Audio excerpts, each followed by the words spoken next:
Ano daw yung Pagsikat Place? Yes, Pagsikat Place po is a new model, a new project, soon to rise. Ito for announcement purposes only. Wala pa siyang license to sell pero ongoing na po ang land development.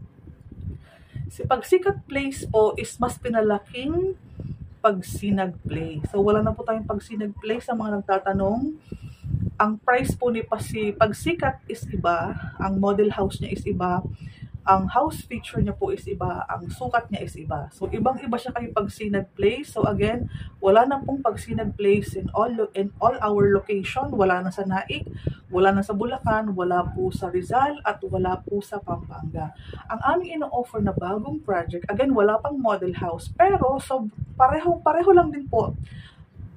Pero iba nga lang po ang pangalan, house feature. Mas pinalaki po siya kasi po ang total contract price niya is estimated around 1.2 million. Si Pagsinag Place natin po is 850. So malaki po ang tinalo ng presyo. So kung ikaw po ay pasok ng 24,000, 25,000, okay sa'yo si Pagsikat Place. Around 8,000 po ang monthly niya. Okay. Pagsikat Place po is around 36 square meters po ang lot area niyan. At around 44 po square meters ang kanyang floor area. So, meron na po akong mga ginawang illustration for Pagsikat Place. Ayan. Southern Naik Cavite po, soon to rise Bulacan. Wala pa kami na update. For Pampanga po is mas mauuna po ang Pagsikat Place ng Magalang Pampanga at Southern Naik Cavite. Ang floor area niya po is mas pinalaki than our Pagsinag Place. Floor area is around 44 square meters po. Ang lot area is pareho lang kay Pagsinag Place na 36 square meters. Ganun pa rin po, provision for 2 bedrooms, 1 toilet and bath, kitchen area, provision for living dining area, provision for laundry area. Yung illustration po, idadagdag ko na lang dito sa vlog, i-insert ko siya. Zero equity pa rin tayo, kaya po ang pinaka-cash out lang natin, basta Raymulan Lands po. 10,000 ang cash out, that's your for water and Meralco installation. No hassle na sa mga buyer pa-install individually. Si developer na po ang gagawa niyan for the whole subdivision. So, yan po ang pinaka-cash out mo. Zero down payment, zero equity, no hidden charges. Ang first cash out or ang first hulog mo sa Pag-ibig, sa loan mo na kapag na-advise ka ni Pag-ibig na for payment na ng first month. Okay? So, makakapag-ipon ka ng pampal, gate, tiles.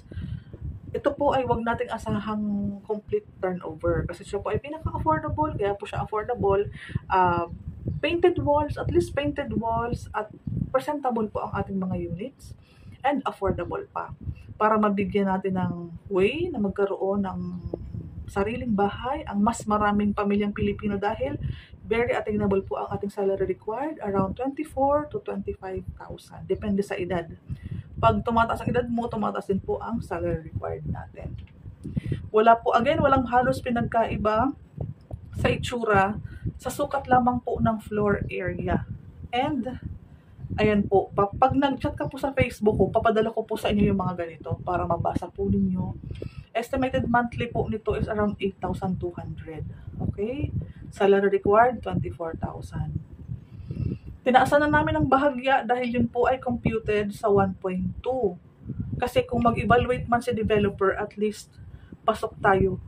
Sa iba po kasi may nakikita po ako na 1 million, mababa po masyado yun. Hindi po yun ang pinaka-official computation. At may mga post din po akong nakikita at may mga nag-chat sa akin na 6,000 lang daw or 7,000 lang daw.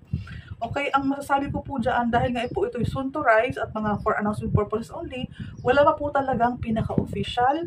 Magkakaroon pa lang kami ng product knowledge seminar. After that, official na po talaga yung details na ibibigay ko sa inyo. For our safety, inaantay ko lang po yung license to sell para at least 100% from the developer po ang ibababa ko pong details sa inyo. Kaya napapansin po ninyo, minimal lang po ang mga vlog ko, mga teaser lang, mga announcement purpose only lang. So, for Pagsikat kasi is bagong project, bagong model, bagong location, bagong price, bagong house feature. Wala pang model house, ongoing po ang construction.